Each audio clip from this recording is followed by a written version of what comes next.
Hello students, welcome to easy math for JEE. I am Ujjwal Kaushik, your friend. जो भी students IIT JEE की preparation कर रहे हैं उनके लिए हमारा चैनल बहुत यूजफुल है। आज एक क्वेश्चन है, let a curve y equal to fx passes through the point 0, 5 and this log to k. If the curve satisfy this differential equation, then k is equal to। तो सबसे पहले हमें differential equation solve करनी होगी। तो जैसे ही हम अपने क्वेश्चन को पढ़ते हैं, एक छोटी सी ऑब्जर्वेशन करते हैं कि यहाँ पे गिवन है जो सॉल्यूशन है वो y इक्वल टू fx फॉर्म का है। तो इसका मतलब जो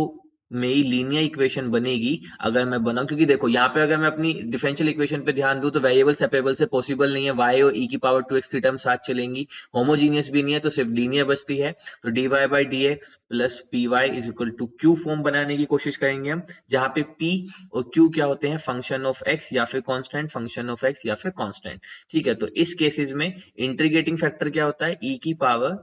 p dx, और सॉल्यूशन क्या होता है, y into integrating factor is equal to q into integrating factor into D X plus C. चलो, तो अब अपनी इक्वेशन पे चलते हैं। तो इक्वेशन को हम थोड़ा सा सिंप्लीफाई कर लेते हैं। तो जो माइनस की 7 वाली टर्म है इसको राइट हैंड साइड ले जाते हैं, तो ये हो जाएगा 7 प्लस ई की power 2x D Y is equal to 2। ठीक है, 3 प्लस वाई ई की पावर 2x dx। ठीक है, अब हमें तो dy by D x form बनानी है, तो dx को इधर ले आते हैं, तो ये हो जाएगा dy by D X is equal to, यहां से हो जाएगा 2 × 6 e की power 2x plus 2y e की पावर 2x। ठीक है, 2 की मैंने अंदर मल्टीप्लाई कर दी, e की पावर 2x की, अपॉन में क्या आ जाएगा 7 प्लस e की पावर 2x, और इसको मैंने एक लाइन बचाते हुए डायरेक्ट सेपरेट कर दिया 7 प्लस e की पावर 2x। अब देखो जो ये वाली टर्म है y वाली, इसको लेफ्ट हैंड साइड ले आते हैं, ये हो जाएगा माइनस का 2 e की power 2x upon 7 plus e की power 2x into Y is equal to 6 e की power 2x upon 7 plus e की पावर 2x। ठीक है, देखा किस तरह से मैं हमेशा कहता हूं कि हमें क्वेश्चन को कभी भी उसकी एंटिटी में सोल्व नहीं करना होता, हमें उससे मैक्सिमम चीजें सीखनी होती हैं। तो जैसे ही मैंने ऑब्जर्वेशन देखी y equal to F X, तो मुझे कहीं ना कहीं हिंट मिला कि अगर लीनियर बनेगी तो dy बाई डी एक्स इस फॉर्म की बनेगी। अब मैं ऐसे कंपेरिजन करूं, देखो ये बन गया dy by D X plus P Y equal to Q की फॉर्म। तो बस अब सबसे पहले इसका इंटीग्रेटिंग फैक्टर फाइंड करते हैं। तो इंटीग्रेटिंग फैक्टर e की पावर p, तो यानी कि 2 e की power 2x upon 7 plus e की पावर 2x dx। तो देखो बहुत सिंपल है, 7 प्लस e की पावर 2x को हमने t मान लिया। डिफरेंशिएशन करेंगे तो e की पावर 2x का e की power 2x into 2 dx is equal to dt। तो देखो 2 e की पावर x dx, इसकी जगह पे क्या आ जाएगा dt, तो इंटीग्रेटिंग फैक्टर क्या आ जाएगा, e की power minus dt upon t। तो यहाँ से हो गया e की पावर माइनस लॉग t, तो t की जगह पे आ जाएगा 7 प्लस e की पावर 2x। ठीक है, लॉग की प्रॉपर्टी से एक्सपोनेंट ऊपर चला जाएगा, तो यहाँ से हमारे पास बच जाएगा सिर्फ और सिर्फ e की पावर लॉग 7 प्लस e की पावर 2x की पावर माइनस 1। तो यहाँ से हमारे पास इंटीग्रेटिंग फैक्टर क्या बच जाएगा, 1 अपॉन 7 प्लस e की पावर 2x। कैसे बचा, देखो यहाँ पे हमने लॉग की प्रॉपर्टी यूज की है कि a की power log b with base a, इसकी वैल्यू सिर्फ और सिर्फ b होती है। अब आप a को e से रिप्लेस करो, तो e की पावर नेचुरल लॉग है तो बेस b ही होगा, तो सिर्फ b बच जाएगा। तो b बच जाएगा, तो यानी कि 7 प्लस e की पावर 2x की होल पावर माइनस 1, तो उसको मैंने 1 अपॉन 7 प्लस e की पावर 2x की फॉर्म में लिख दिया। आई होप ये आपको समझ आया होगा। तो चलिए अब चलते हैं, इसका सॉल्यूशन फाइंड करते हैं। ठीक है, तो देखो सॉल्यूशन फाइंड करते हैं यहाँ पे। तो सॉल्यूशन क्या होगा, y इंटू इंटीग्रेटिंग फैक्टर, यानी कि 1 अपॉन इंटीग्रेटिंग फैक्टर क्या है हमारा, 7 प्लस e की पावर 2x,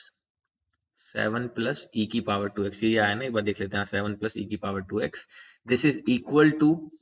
q। अब q क्या था मेरा, q था ये एंटायर टर्म, तो यानी कि 6 इंटू e की power 2x upon 7 plus e की power 2x into integrating factor, यानी कि 1 अपॉन 7 प्लस e की पावर 2x। ठीक है, 7 प्लस e की पावर 2x, अब इंटू में आया आपका dx प्लस में आया कांस्टेंट c। तो ये बन गया y into 1 upon 7 plus e की power 2x is equal to integration 6 into e की power 2x upon 7 plus e की पावर 2x का whole square dx plus c। अब कुछ नहीं है, अगेन वही कीजिए, लेट कर लीजिए किसको, 7 प्लस e की पावर 2x को t, तो यहां से क्या आ जाएगा, 2 इंटू e की power 2x dx is equal to dt। ठीक है, तो अब पुट कर दीजिए वहां पे, तो ये हो जाएगा y अपॉन 7 प्लस ई की power 2x is equal to, अब देखो 6 है ना, तो 6 को यहाँ से लिख लेंगे 2 इंटू 3, तो 3 इंटू 2 ई की पावर 2x dx की जगह पे आ जाएगा dt अपॉन नीचे में क्या आ जाएगा t स्क्वायर, ठीक है, प्लस में कांस्टेंट चल ही रहा है हमारा, तो ये हो जाएगा y अपॉन 7 प्लस ई की power 2x is equal to 3। अब देखो t स्क्वायर है तो ऊपर जाएगा t की पावर -2, इंटीग्रेशन करेंगे +1 अपॉन -2 +1, तो बेसिकली यहाँ से मेरे पास क्या आ जाएगा t की पावर -1 अपॉन -1, तो बेसिकली हो जाएगा माइनस का 1 अपॉन टी, तो t की वैल्यू पुट कर देते हैं हम यहाँ पे, ठीक है, तो ये बच जाएगा बेसिकली मेरे पास माइनस का 3 अपॉन, अब t की वैल्यू क्या है 7 प्लस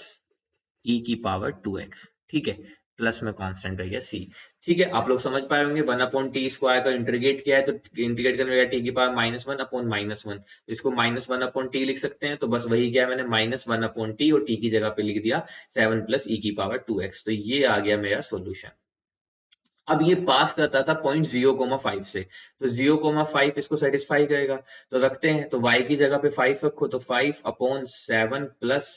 एक्स यहाँ पे रखेंगे तो ये 7 प्लस यानी 1, this is equal to -3 upon 7 plus 1 यानी कि 8, यहाँ पे आ गया प्लस का c, तो यहाँ से अब अगर मैं c की वैल्यू निकालूं तो ये कितना आ जाएगा, तो 5 प्लस 3, तो ये हो गया 5/8 plus 3/8 is equal to c, तो यहाँ से c की वैल्यू आ गई 1, तो c की वैल्यू आ गई 1, तो एक लाइन बचाते हुए मैं डायरेक्ट यहाँ पे c की वैल्यू 1 सब्स्टिट्यूट कर रहा हूँ। अब ये 1 कहाँ से आया कंफ्यूजन ना हो, इसलिए मैं इसको हाईलाइट कर देता हूँ कि हमने यहाँ से डायरेक्ट कांस्टेंट की वैल्यू लिखी है अपनी एक लाइन बचाने के लिए बस, ठीक है, तो ये अब मेरी इक्वेशन आ गई। अब उसने मुझसे पूछा क्या था कि ये जो कर्व है पास करता है log 2 और k से भी, तो k की वैल्यू बताओ,